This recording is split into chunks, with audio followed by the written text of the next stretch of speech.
Propel Fitness Water. With Gatorade electrolytes, zero sugar, and vitamins, Propel hydrates better than water to help you get the most out of your workout and get back to your best self. What propels you? Propel with Gatorade electrolytes. Pros, find the right flooring for the job in Lowe's newly redesigned flooring showroom. Shop our expanded assortment of trusted brands and get up to 35% off style selections, Stainmaster, and Stainmaster Pet Protect Special Order Carpet. And while you're here, save $100 on a DeWalt 20-volt max 6-amp-hour 2-pack of batteries. Now just $179. Get more of what you need faster and save more where it counts from the ground up. Our best lineup is here at Lowe's. Valid through 8/26 while supplies last. Selection varies by location. This message is brought to you by Apple Card. Shave ice by the beach. A trip to the state fair. And a throwback flick at the local drive-in. They're more than just items to check off the summer bucket list. They're also opportunities to earn 2% daily cash back when you use your Apple Card with Apple Pay. Apply for Apple Card now and use in-minutes with Apple Pay. Subject to credit approval. Apple Card is issued by Goldman Sachs Bank USA, Salt Lake City branch. Terms and more at applecard.com. So cool. Welcome to the world of martial arts and the Fighting Film Festival. We want to talk all about this, its genesis, how it evolved, all the things that have happened over the past 11 years. And of course, I've been to them. I think they're amazing. So let's talk about them. Sue, over to you. How did it all begin? Thank you so much for that lovely introduction, Andrew. You're right, it has been running a while, and you have been to some, so I really appreciate that. Thank you so much to World of Martial Arts for having us to come and talk about it. So Fighting Spirit Film Festival is now in its 11th year. It started in 2016. It was a very small event in Cineworld in O2, and I think about 100 people came, not many. And we just had a few short films and some feature films. And then it's kind of grown from there, really. It's sort of like we've had sort of up-and-coming filmmakers submit their films. We have martial art demonstrations, and we show feature films from the past and more current ones, and then ones that are slightly more big budget to kind of show that pathway to hopefully inspire people to go from grassroots, from the demos, to make short films, then the feature films, and hopefully entertain the audience and more people through martial arts and create the cycle of inspiring people. Does that kind of answer the question? Yeah, that sounds great. Where did it, when it started, what films were you showing? Was there this, I get to feeling that there was some, a lot of sort of like budding filmmakers. And how did you pick? I mean, because some of them, let's just be honest, some of them are like somebody just doing a holiday movie, you know, but then some of them you see that little bit on the cusp of breaking from sort of like the normal just film and photography and taking some, you know, let's get together a bunch of lads and do or lasses and do a film, a martial arts film, and then they just have that little bit more edge, and you go, oh yeah, that's got something. Let's show this short. What makes you? Where did that come from? And how do you feel when you're actually judging this sort of stuff to say, yes, we'll have that one. Maybe we'll leave that one on the shelf for the minute. So in the first year, we no one knew who we were. So it kind of was like, okay, just whatever films we can get, really. And I had been doing some sort of minor stunt work in films that had met some people who were making short films themselves and kind of spread the word. And we gathered 12 short films in the first year. But because of that first year, the word started to sort of trickle out a bit further, and we were able to get more contacts and more people to submit the films. So in the first 2 years, it was kind of me curating. But by the third year, we then had a team. And so I no longer had the kind of benefit or the not benefit of having to pick all the short films. And we kind of started using a platform called Film Freeway. And the whole team, we then go through all of the submissions for the short films now, and we pick them. And over the years, word has spread. It's actually been really amazing, the support from the community. And going back to the first year, I didn't think anyone would want to watch martial art films on the cinema screen. I thought maybe it was just me being a bit crazy going, I want to see these films on the big screen. And then like getting to know people and talking to people. And from that first year, people coming and asking, when's the next one? I'm like, oh, maybe there are people that want to come and see these films as well, which is a good thing. It kind of built up a bit of momentum, and now we get much more short films. And I would say over the years, the standard has changed. And also just for the audience, it's not just like your Jackie Chan action films that we show. We also show documentaries, as long as they're based around martial arts. We have a wide sort of scope. And this year, we're really pleased to have some films that also kind of include LGBTQ plus. Also, we have lots of women representing in the films as well, because it is actually quite hard to find a good balance of like different groups of people in martial art films. So yeah, we're getting much more broader kind of representation in the films, and also the ideas are really diverse as well. So it's really exciting. When you go for a big feature film, do you find it difficult for people, sort of like big companies, to allow you to screen old movies or things? Is it a difficult uphill task to get things, talking to maybe Fortune Star or, any of the bigger companies that release martial arts films? I mean, this year alone, we've got, Street Fighter and we've had Mortal Kombat 2. When they won't want you though to let you have those, or would they? What's it like? What's it like there? So we didn't actually go for Street Fighter or the films that you mentioned, to be honest. But you're right, there is a bit of a kind of a minefield trying to get the rights, and sometimes it's the case that the company that originally had the rights has ceased to operate, and now they've been bought by another company, and also rights can expire, and also so they've got the rights for theatrical release, because we always screen in a cinema. It may be now that those theatrical rights have now reverted back to the original production company, but they may have passed it on to like a kind of an aggregator as such, who kind of just handles like older films. And you have to try and do a lot of searching, and that is where a lot of the time goes, in trying to find out who has the rights to a film, for which country and which location, and for what platform, because there's right holders for home entertainment, there's rights holders for cinema release, and there's rights holders for like DVD and Blu-ray and video on demand. And now we have the different issue of, like, I suppose, website stuff and everything. So it's very complicated. And some people buy all worldwide rights, and some people get just like certain regions, like North America, which does include Canada, or they might just get individual countries. And because we're based in the UK, we just want to get the UK rights. So sometimes we have to just kind of think, what is the likelihood of us getting this film? Also, how does it fit in with what we're programming this year? Because we have to balance the program. We don't want to show 6 feature films that are all the same. That doesn't seem like it's going to be interesting or entertaining for the audience, and also for us to have to, like, because we watch everything as well. And if we find it a bit tiring to watch it, just selecting stuff, then the audience probably is going to find it a bit uninteresting over this year it's 2.5 days of screening and sitting there. And we have got an amazing audience that watch everything, so I'm so glad, but we can't torture them. Do you get on with the sort of like the companies that are really keeping some of the old school stuff around, like Eureka and 88 Films? Do you have a good relationship with them, or is it a little bit difficult?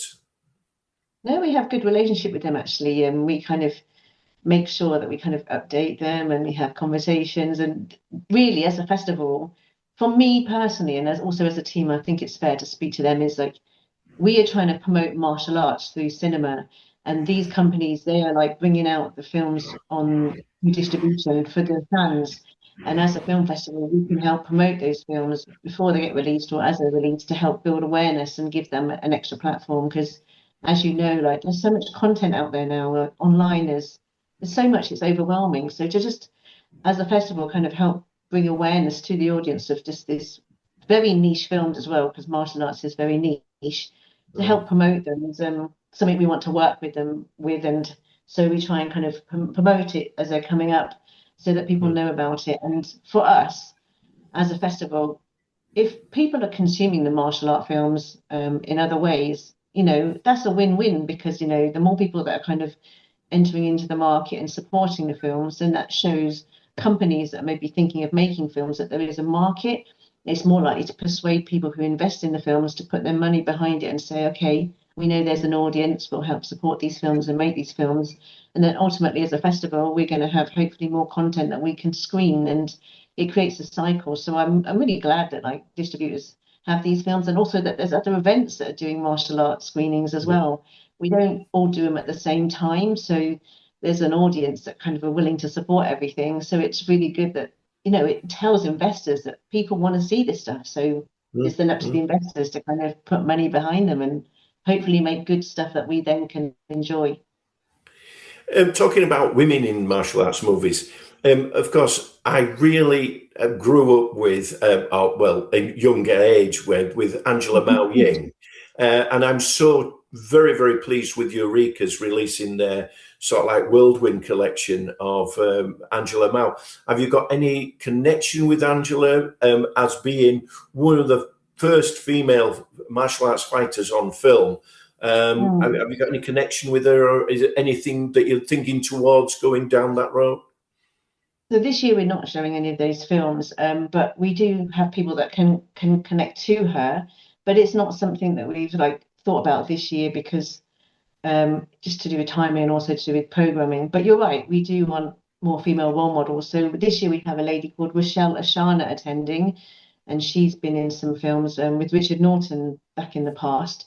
And she also has done stunts as well. But you're right, yeah. There's so many sort of things that we could follow, but it's just kind of timing and getting the contacts and getting it all sort of in position. But Angela Mao would be lovely to have along at some point. Yeah. Well, even if it was just a virtual connection, I think it would be just amazing for her to explain how hard it was to get into movies at that time.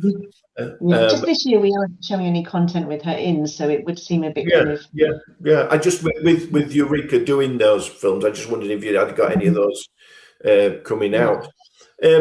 Just on a sort of like an opinion, how do you find it when you find old movies? You know, what you would pick? What would you pick as a movie to show against some of your sort of like shorts? What's your passion? Would you like to show? What would you like to see on the big screen that you haven't seen for a long time? I've kind of got my own way quite a lot with the films because it is our 11th year, so we've already played a lot of the films that I wanted to see. So we had 36 Chambers of Shaolin, which was one of my wish lists. Perhaps more cheesily, we played Karate Kid, which was the reason why I started martial arts. I think we've chatted about that before anyway, but that was a film that I really wanted to have. And we also showed Hero, which may not seem like an old school film, but it's actually quite old now, but it's an amazing cinematography. So I recommend people to watch that if they haven't. And we've also showed like, oh no, now my brain has kind of gone wobbly, but it's one with Jackie Chan, Yun Biao and Sammo Hung, Dragons Forever. Dragons Forever. Yeah, we played that, and that was also great to sort of screen because it's got the three of them together, and it went down really well. We've also shown Armor of God 2. That was last year. We had Vincent Lin along. You're asking me to remember a lot of content now over the years, but it's good for people to know what has actually been there. Yeah, you're right. I think in terms of what we'd love to show, there's a few films that, because of rights, which we mentioned before, are really hard to get hold of, and one of the hardest ones is Teenage Mutant Ninja Turtles. Is it? Really, it's really hard to get the rights. If we were in North America, it's fine. But the rights in the UK, it's very difficult. So it's one that the assistant director Wang, it's one of his favourite films. So it would be good. And we also have contact with some of the crew, so we would love to have them along. But without the film, it kind of doesn't fit without getting them along. Just as a quickie, it's so funny about Teenage Mutant Ninja Turtles because it wouldn't have gotten made without Raymond Chow going, yes, I'll buy into that. And he brought in Pat Johnson, who'd been in Karate Kid and did everything. So Pat, it was still Karate Kid martial arts, really, because he did all the choreography. And Teenage Mutant Ninja Turtles went on to 2 and 3, and I was in Hong Kong at the time when they were just releasing 3, and I had a great time talking to Russell Cawthorne about how the popularity of Teenage Mutant, and it's just still continued today. So yeah, I wish you all the best in getting that movie. Yeah, it's I think we always just think that, like, if not now, well, we'll just keep persevering in a very martial arts mindset. Like, you have to keep pursuing and not giving up and being resilient. But mentioning Karate Kids, we've got the film Mexicali this year, and it's directed by Luc Lafontaine, and he was in the Karate Kid as well at the end tournament when all the kids are fighting. He's one of those kids. He's got some really interesting stories from that time. So I won't spoil them. I love Karate Kid, but I love it because Pat came to one of my events in England, and every time I see him there doing the refereeing of the tournament at the end, I go, "That's Pat, that's Pat." Everybody kind of forgets Pat was behind an awful lot of the martial arts. You know what I mean? In the movies. So let's talk about this year's content and what's going to grab us and want us to come to see it, and where it's going to be. Because sometimes you're in Birmingham, sometimes in London, sometimes both. What's your itinerary for this year? So this year we're at the Rio Cinema in Dalston. As I mentioned earlier, it has a history of showing the films late night. So we've actually got a panel talk talking about the Rio Cinema late night kung fu years, and we've got a group of people on that panel. One is Michelle Asrana, Matt Routledge, who he's a big fan of the martial art films. He's going to talk. We have Mike Fury as well, who's kind of coming from, I suppose, more of a PR. But both Matt and Mike have done stunts themselves as well, so they've got that kind of perspective. We've also invited Silvio Simac, who people will perhaps recognise on this channel as well, because I'm sure he's been interviewed. And he's had a fight scene with Jet Li in Unleashed, also known as Danny the Dog. So he's got like the perspective of like being in action films but also enjoying them himself. And then from our team, we've got Ez, who is part of the team, so he knows the film festival side of things, but he also loves martial art films from since young. So he's going to talk, and I'm hoping I'm not forgetting anybody now. Matt, Mike, Michelle, Silvio, Ez. I think that's everyone. And please forgive me if I've forgotten someone on that panel, but there might be one. It's too much in my brain. I'm sorry. So that's to kind of introduce the cinema and also a panel that's related to them.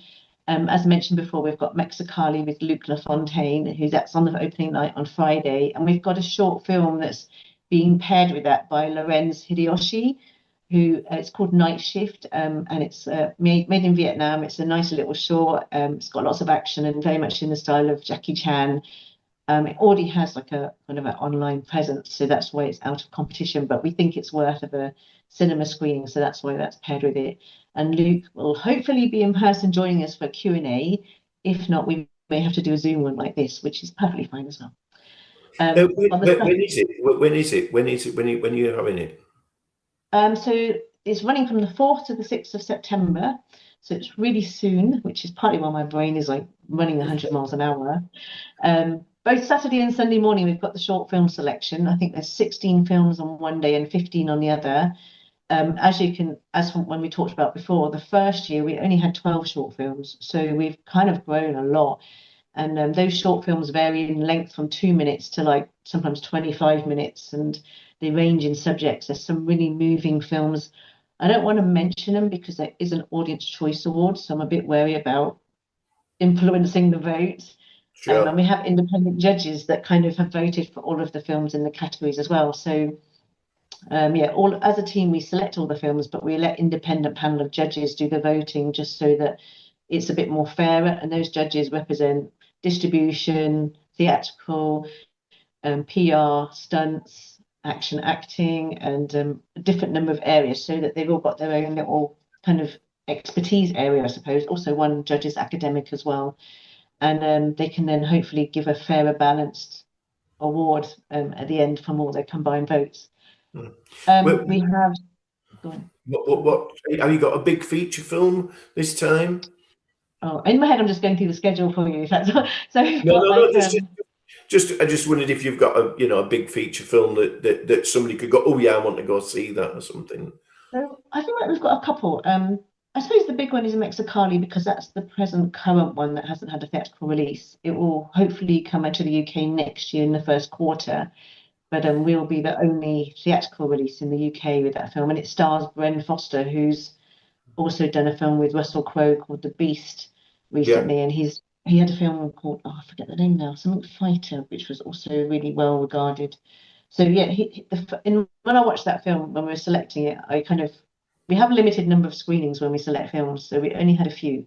So I watched it and then I was like, oh, I want to rewind on the fight scene, and then I remembered, oh, we've only got a limited number of views, so I couldn't. But I was like, yeah, that fight scene was impressive. So I thought that on that, I was like, that sold it to me.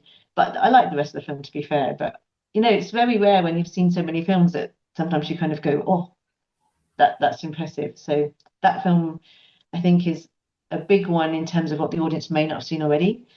We have some films that the audience has seen already. So we're going to be showing Bloodsport, which is Oh, a wow. great film. That's Yeah. great. Yeah. And that's going to be on the Sunday night before the awards. And we have paired a short film with that called Through the Vast World, which is a Hong Kong. No. I tell a lie. That one has a short film called Jisoo Han, which is directed by Bulent Ozdemir LaRusso. And it has a Korean actress called Hwine Cho. She's part of the Team Orthodox Stunt Academy in Korea. And it's not in competition, that short film, so that's why I can talk about it. There's no influencing anybody. But it's a nice little short. It's got people in it who are part of the British Stunt Register, who have professionally stunt trained, and Bullen's films are really good. So it's quite a nice pairing with Bloodsport, and it's also female-led. The film after that, which has Through the Vast World short film, is called Twilight of the Warriors Wardin, which is also... that's kind of our classic, but fairly recent film, and that's through Trinity Cine Asia, and we have a short introduction with that as well, by Wayne Wong, who's from Sheffield University, but who's written many pieces on martial arts in cinema and is a very well-informed guy. And that film, very violent. It's like it has got martial arts in it, but it's more, I suppose, more gangster style thing. So we kind of slightly creeping into a slightly different genre there, but you still have fighting. Sounds a bit heroic bloodshed to me. Yeah. It's got Sammo Hung in it though, so who's going to argue about the martial arts if he's in it? No. The Sammo's in it, he's sorted. It's fine. Exactly. Okay. And it's got Lewis Koo in it. So we've got some other feature films which maybe people haven't heard about. One is called Valkyries, and it's a documentary actually, and it's about two female fighters on their journey to kind of become professional MMA fighters, and the director's coming over from Spain for that, and that's going to be on the Saturday night. On Sunday we have a short film called, please forgive my pronunciation because this is Mongolian, Princess Kulan, Mongolian wrestler. The director is also coming for that one as well on the Sunday night. And audiences who've been to the festival may have seen that in the past we've shown a film called EJ's Warriors, Part 1 and then Part 2. And this year we have Part 3. Wow. So anyone who's watched that film, follow it, yeah. And that's also a documentary. So we've got some really kind of a bit for everyone, really. If you like your action and fighting, there's Twilight of the Warriors Wardin. We've got films with really long names this year to remember, so it's a headache, but yeah. Sounds fantastic. But just to take you back a step, so because I want to share how wonderful the events have been, because I went to the Birmingham one, but I know you did one in London for when Arrow released the Bruce Lee films, and you had Mass back to Big Boss or whatever. Those were tremendously supported. Well, I think you had a sellout of those. Yeah. How did you feel about the Bruce Lee phenomenon, and especially when you've run two events and they've been amazing? Can you tell us a bit about that? That was a really exciting event to do, to be honest, because I think also everyone is really behind Bruce Lee, and we knew that it would be really popular, but we wanted to put our own sort of angle on it. So we had Abbas come along as well. Do you remember? Who's the Bruce Lee lookalike? Yeah. And he took some fun photos pulling pints behind the bar. But it was such a fun event. And I think you had some of the hardcore Bruce Lee fans attend. I mean, they also bring their own energy because they're passionate about Bruce Lee. And people have seen the film, so it's not like people don't know what they're going to be watching. And the fact that people still come along and support those films is a real testament to the quality of the films, but also, people enjoying cinema experience. And it's just nice to have people come along and talk and interact and connect and chat about loving the films, enjoying the event. We had wonderful artwork from Crike, who did those amazing visuals for us for the poster and T-shirts, and you were along as well, and you also have a lot of information that you can share about those films. So it was a really good time, and I think the Birmingham event is always a slightly more intimate and smaller. We haven't done it now because I think the London event has become so big, and also I think our original plan was to kind of not just have one event in London, but have something somewhere else, because not everyone wants to travel to London. But I think we kind of felt the Birmingham event had done its time, and maybe we need to kind of find maybe a different venue or a different location, because Birmingham in reality isn't that near still for Scotland. It's near for like the UK, but there's people like yourself that travel from much further, and it probably isn't nearer. So we had to kind of still rethinking that, to be honest. And also we've gone on to do some other things. So after Birmingham, we had done like the Art of Action with the BFI. We were like the pre-launch. So that meant that we were doing like small kind of almost satellite events. And we did stuff in Dundee with the ICA there. DCA, Dundee Contemporary Art Centre. And we did stuff with the Kiln. And we did another one as well, but I can't remember. So sorry. We did something else where we were just... It's just nice that you're spreading around. I mean, I'll just mention that, of course, we have the National Media Museum in Bradford. So there's always maybe you want to try there, because they used to do well for me. But unfortunately, it needs your face now. I'm too old, and I think a new passion and what you can bring to it. I just bring old school martial arts movies, and that's me finished. Unfortunately. Old school martial arts, though, is like, it's important. I mean, you say that and you put yourself down, which you shouldn't. Is as part of the festival, it's really important for us to let people know about the history and the old school stuff, because if you look at like Asian philosophy, like Taoism and Confucianism and Buddhism, like you always have to kind of look at the past, because you wouldn't be where you are now without the past, and then the future only comes because of the present and the past. So it's really kind of a way to help remind people, like, the martial arts genre would not be where it is now without the past, and it evolves over time. So that's why we always try and include something from the past.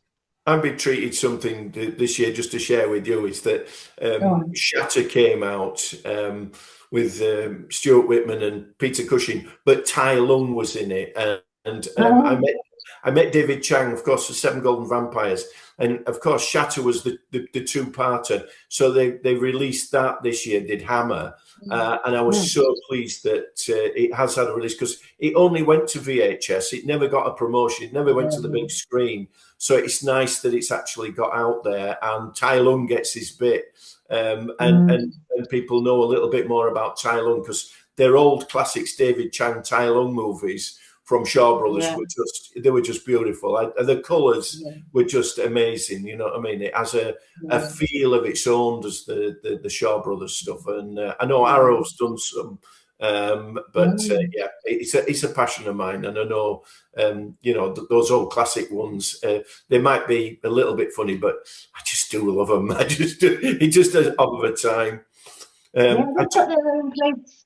They've got their own place, for sure. And I did forget one other thing. I'm so sorry. Is we're also running something called Project Sifu with Sheffield University, who have sponsored it to help get people into martial arts and action. And so we've done a project. It's our second year, and this year we have two young lads who were found on Instagram who are making their own films inspired by Jackie Chan, and they're now going to be in their short film, and we will try and play bits of that in the festival and talk about the journey.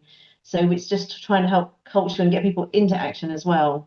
And finally, thank you to everyone that supports us at Fighting Spirit Film Festival. We really wouldn't be where we are now.